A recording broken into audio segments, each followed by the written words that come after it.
Mais Neymar, Eddy, Thomas Meunier, Angel Di Maria ne sont pas disponibles pour demain.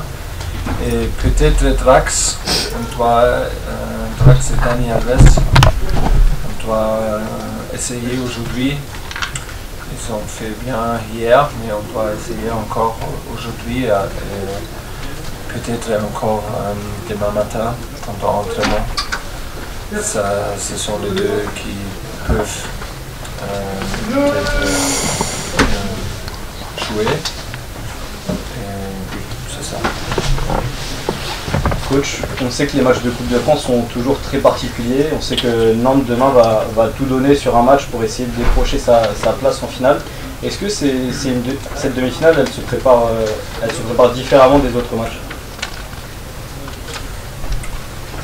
Non, mais le match est différent parce que c'est un match décisif, mais des choses pour préparer, c'est de la même façon. C'est à mon avis important qu'on prépare de la même façon parce qu'on prépare chaque match très sérieux et on prépare l'équipe, qu'ils sont prêts pour jouer et pour être prêts contre l'adversaire. Oui, comme vous avez dit, j'attends que Nantes va donner tous et normalement ils défendent très serré et très agressif. C'est une équipe très agressive avec beaucoup de centres et pour ça c'est nécessaire que nous défendons bien et nous jouons attentifs parce que comme je dis c'est un match décisif et c'est une demi-finale et on veut gagner et pour ça j'attends un match très serré et un match intensif et oui. On veut gagner, c'est clair. Cette semaine, parce que c'est possible pour gagner le demi-finale et à dimanche. Pour être champion officiel dimanche. Non, mais c'est bien que vous posez cette question parce que c'est nécessaire qu'on ne pense pas du final dans les coupes et on ne pense pas d'un championnat. De Ligue 1, c'est le défi d'être concentré sur ce match demain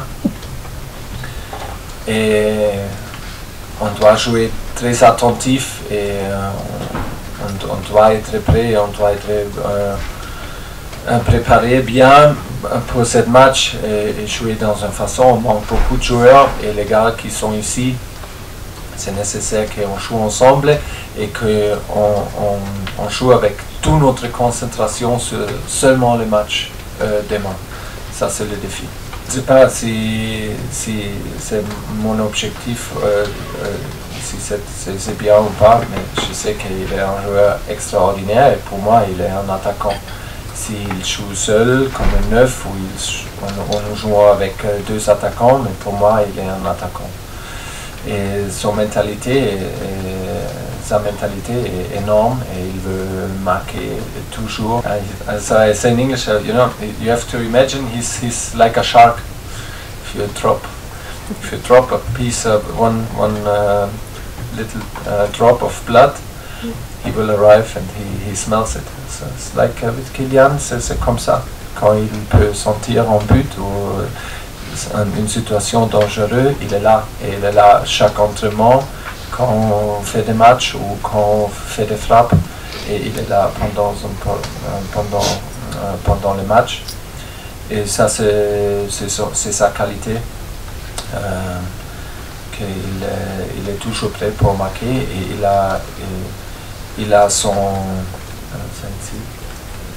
objectif de marquer plus et plus, et ça c'est exceptionnel et il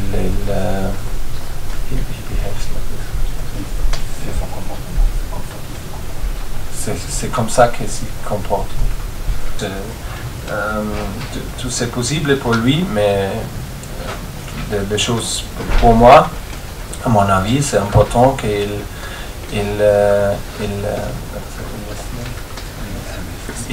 investit dans son talent chaque jour ça c'est les choses qu'il peut faire et toutes les autres choses vont arriver. Ça c'est mon avis. C'est pas facile parce que oui, il y a beaucoup d'objectifs, il y a beaucoup d'influence sur Kylian, mais ça c'est l'objectif de rester calme, rester tranquille, rester concentré et qu'ils donnent tous chaque jour pour atteindre l'objectif. Et ça ce n'est pas qu'on parle de Pelé ou d'autre chose. C'est trop long en avant. C'est trop loin dans le futur. C'est trop long dans le futur de parler de cette chose. Et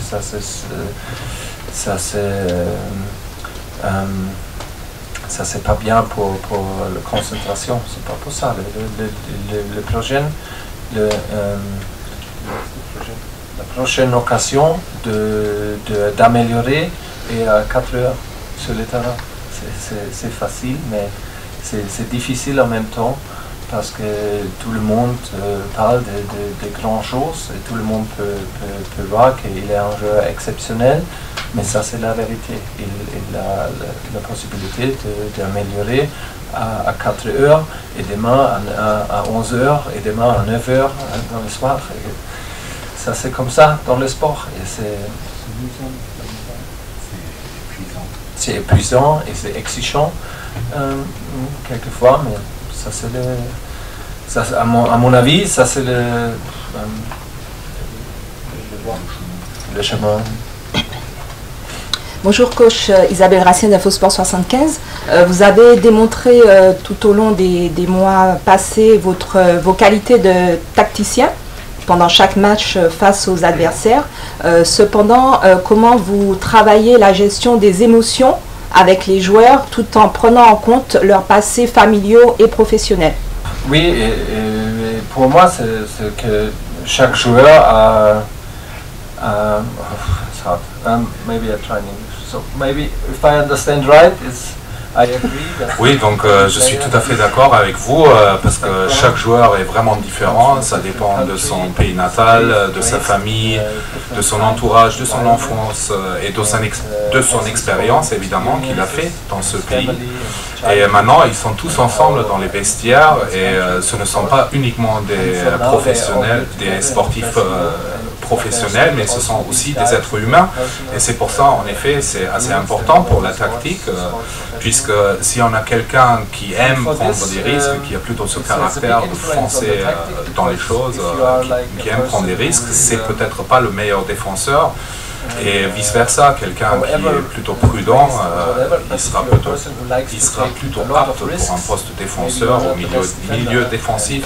C'est pour cela que nous, dans l'équipe, on essaye toujours de trouver la meilleure position pour chaque joueur, selon son profil aussi.